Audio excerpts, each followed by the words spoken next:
you check the children. Show a little match sometimes.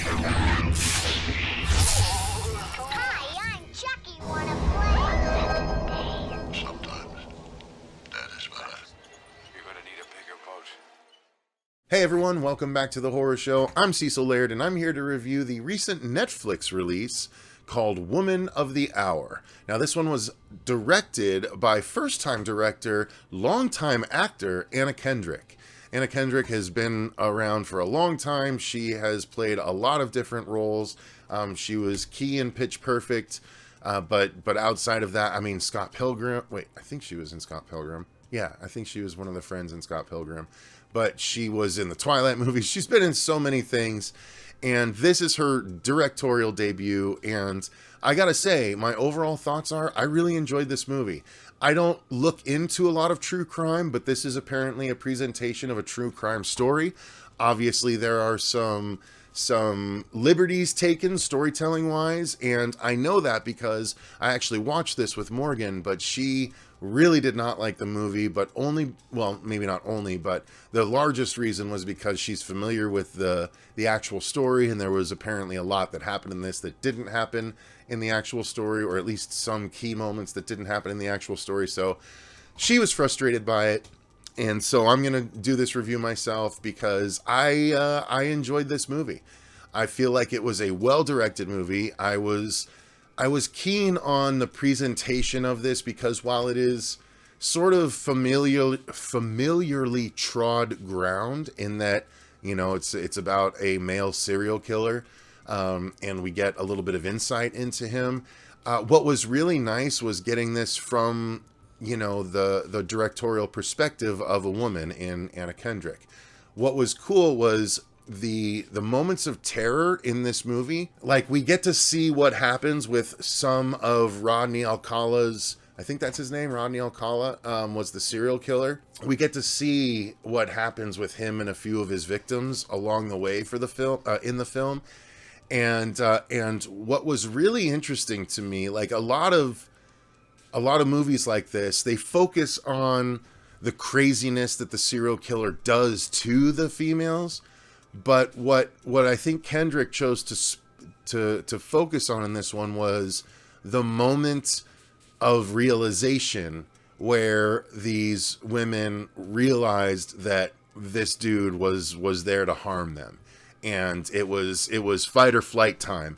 And seeing that moment played out a few different times throughout the movie was really interesting and really engaging. The story itself, apparently it takes some liberties, and ultimately I'm not really sure why it was approached the way that it was, because Anna Kendrick plays the lead role, a woman that was on the dating game that this serial killer got himself on, you know, a bunch of years ago, and what happened after that, right? So I'm not going to spoil anything, but that's the long and short of it. But it had to take some liberties in order to tell this story. And I feel like this character was kind of maybe the least interesting character involved in this real life story to follow. I like Anna Kendrick's acting, so I didn't have a problem with how she played it, but I don't fully understand why this was the story that they chose to tell when one of the side stories that they were telling concurrently was really engaging, and I wish that was the focus of it, right?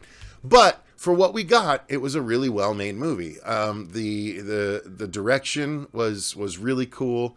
I feel like Kendrick did a great job getting what she wanted out of the actors, and I feel like the vision of the movie was very clear and very accomplished and very well presented. So I do think that directorially it was well done. Cinematography wise, it was very well done. Acting wise, I feel like everyone was good as well, especially, you know, Kendrick and the actor that played Rodney. I think it's Rodney. I really hope I'm not getting that name wrong, but yeah, they were both really good. Everyone else was good around them as well, but yeah, they were particularly strong. Kendrick, I'm starting to realize, is a little bit the female Will Ferrell to me, in that she kind of plays the same role in every single movie, like that that adorkable, girl next door that everyone likes, that is, prettier than she thinks she is, and, that kind of thing. She has started to feel a little samey in her roles to me, but that's not to say that she's bad. She's still quite accomplished at what she does, but she sticks in that pocket, every single time, it feels like. So, acting was good, but not knock your socks off. So as far as the sound design and score, I feel like that was good. Again, this is another example where the score didn't truly stand out to me, but the sound design was done well enough that it worked. It's not like a slasher, it's not a horror movie where sound design really plays into the horror of it and stuff. It's pretty straightforwardly presented.